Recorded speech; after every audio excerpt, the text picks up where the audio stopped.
जय हिंद दोस्तों, स्वागत है आपका द रॉबर्ट साइंस में। आज हम लोग पढ़ने जा रहे हैं एनसीईआरटी क्लास 6 to 12 यानी वन लाइनर के फॉर्म में। यानी टॉपिक का नाम है गुरुत्वाकर्षण। ठीक है, इसका हम लोग वन लाइनर देखेंगे। देखिए, इसका फर्स्ट पॉइंट है पृथ्वी पर पलायन वेग कितना होता है। यानी पृथ्वी का पलायन वेग कितना होता है 11.2 किलोमीटर पर सेकेंड। नेक्स्ट है, यदि चक्कर लगाते हुए अंतरिक्ष यान से एक सेव छोड़ा जाए तो उसकी गति क्या होगी। यानी अंतरिक्ष यान से के साथ साथ उसकी गति से गतिमान होगा या रहेगा। ठीक है, अंतरिक्ष यात्री निर्वात में सीधे खड़े क्यों नहीं रह सकता। ठीक है, या रह सकते हैं। किसी किसमें पूछ सकता है, गुरुत्वाकर्षण की अनुपस्थिति के कारण क्यों नहीं रहता है, क्योंकि वहाँ पे गुरुत्वाकर्षण बल नहीं लगता है। यानी गुरुत्वाकर्षण की अनुपस्थिति के कारण। देखिए, यहाँ पे इम्पोर्टेंट पॉइंट है, पृथ्वी के चारों ओर परिक्रमा कर रहा कृत्रिम उपग्रह गुरुत्वाकर्षण के विरुद्ध अपकेंद्रीय बल के प्रभाव के कारण नहीं गिरता है। किसमें पूछता है, के कौन सा बल के प्रभाव के कारण नहीं गिरता है, तो अपकेंद्रीय बल। ठीक है, नेक्स्ट है, एक भू उपग्रह किस बल के प्रभाव से अपने कक्ष में निरंतर गति करता रहता है या निरंतर गति करता है। अपकेंद्रीय बल किसे कह रहा है, अपकेंद्रीय बल। देखिए कैसे पूछेगा, निरंतर गति करते रहता है, गति करता है। ठीक है, नेक्स्ट है, चंद्रमा की सतह पर पलायन वेग पृथ्वी की सतह की अपेक्षा कम होता है, क्योंकि चंद्रमा की त्रिज्या पृथ्वी की त्रिज्या से क्या होता है, कम होता है। नेक्स्ट है, भारहीनता की स्थिति किस कारण होती है, तो गुरुत्वाकर्षण की शून्य स्थिति के कारण। नेक्स्ट है, एक लड़की झूले पर बैठी स्थिति में झूला झूल रही है, उस लड़की के खड़े हो जाने पर आवर्तकाल पर क्या प्रभाव पड़ेगा, तो आवर्तकाल कम हो जाएगा। क्या हो जाएगा, कम हो जाएगा। नेक्स्ट है, लोलक की लंबाई बढ़ जाने के कारण लोलक घड़ी गर्मियों में धीमी हो जाती है, जबकि शीतल काल में तीव्र गति से चलने लगती है।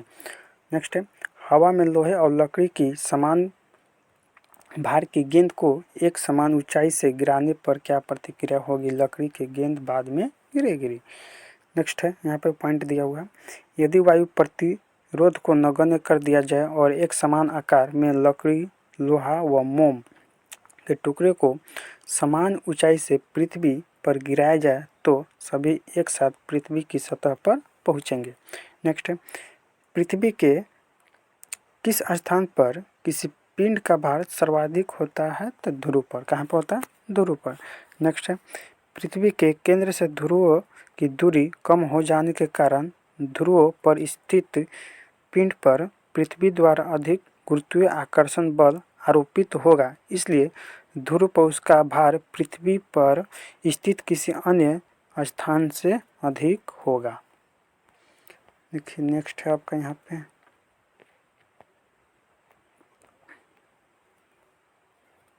लिफ्ट में बैठे हुए व्यक्ति का भार कब सर्वाधिक महसूस होता है, जब लिफ्ट त्वरित गति से ऊपर जा रही हो।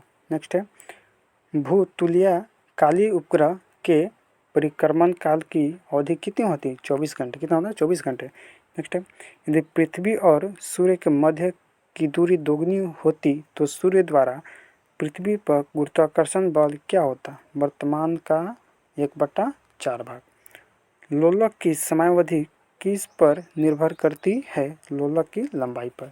नेक्स्ट है, पृथ्वी का गुरुत्वाकर्षण बल यदि अचानक लुप्त हो जाए तो इसका परिणाम क्या होगा, पृथ्वी पर स्थित वस्तुओं का भार शून्य हो जाएगा लेकिन द्रव्यमान अपरिवर्तित रहेगा। देखिए, ये भी आपका इम्पोर्टेंट पॉइंट है, पृथ्वी की सतह पर g का मान अधिकतम तथा चंद्रमा पर g का मान पृथ्वी के गुरुत्वीय त्वरण का 1/6 होता है, यानी 1/6 भाग, यानी 1/6 भाग कैसे बोल सकते हैं।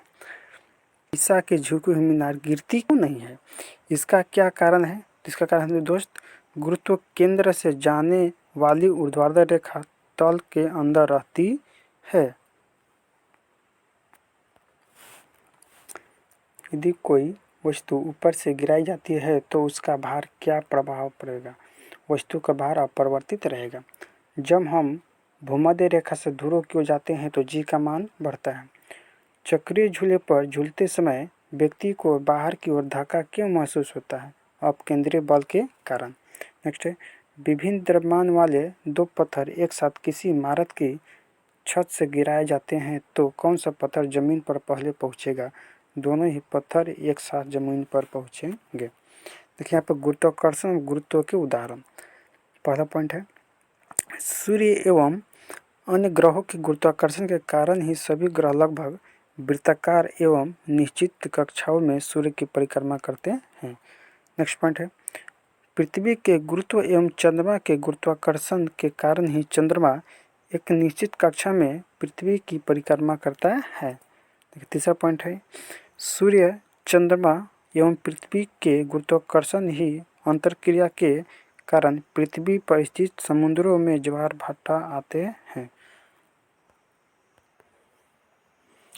तो दोस्त, इस वीडियो में हम लोग गुरुत्वाकर्षण से रिलेटेड जितना भी वन लाइनर बना, यानी ऑब्जेक्टिव टाइप भी इसको बोल सकते हैं, ये वन लाइनर का फॉर्म में है, लगभग जो बार बार रिपीट होता है उसको हम लोग देखें।